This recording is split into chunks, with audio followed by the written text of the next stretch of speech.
और हम आपको बताएं, ग्राह ने गजराज का पांव पकड़ा, मतलब गजराज का पांव भी मगर नहीं पकड़ा।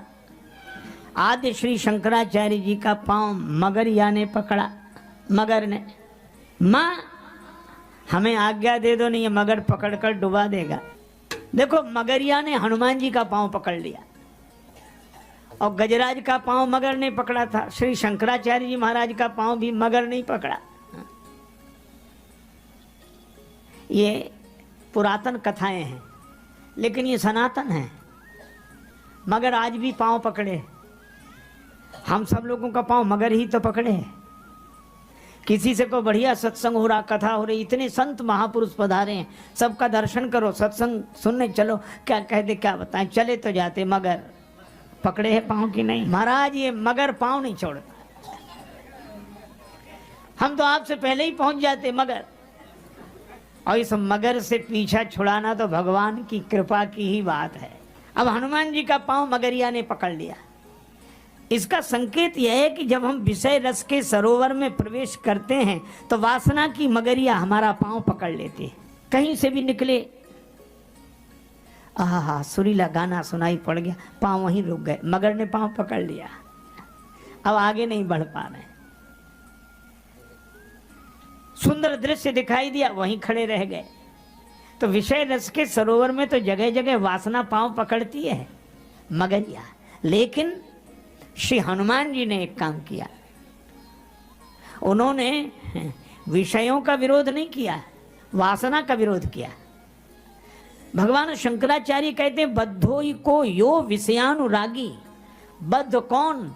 जिसके मन में विषयों की वासना है, और वासना से कोई मुक्त हो तो वैराग्यवान है। और इसीलिए कभी कभी लगता है कि विषयों से अलग रहे तो त्यागी है, और वासना मुक्त हो तो वैरागी है, वैराग्यवान है। अलग रहना त्याग है, असंग रहना वैराग्य है। श्री हनुमान जी ने उस मगरिया पर प्रहार किया। वो मगरिया बोली कि धन्य हो रामदूत, पांव पकड़ने वालों के साथ यह व्यवहार, पांव पकड़ने वालों के साथ यह व्यवहार। श्री हनुमान जी बोले जो पांव पकड़ के डुबा ही देना चाहे उसके साथ तो यही व्यवहार होना चाहिए। लेकिन अद्भुत, वो मगरिया मरी नहीं, उसका स्वरूप बदल गया। मारी सो धरी दिव्य तनु, वासना उपासना बन गई। उसने कहा कि सो तो ठीक, और ये जो सत्संग कथा, जिनकी कथा के कारण आप रुके, अरे का वो महात्मा है, उसने वासना ने उपासना बनकर कहा मुनि न हो यह निश्चर घोरा, ये मुनि नहीं है। हनुमान जी बोले तो अभी उपचार करते हैं। गए, कालनेम ने कहा आओ वत्स तुम्हें दीक्षा देनी है। हनुमान जी ने कहा कि गुरुजी पहले दक्षिणा ले लो, बचे रहो तो दीक्षा दे देना। तब कालनेम अपने असली रूप में प्रकट हुआ और हनुमान जी ने सिर को लांगूल में लपेटकर हनुमान जी ने पछाड़ा।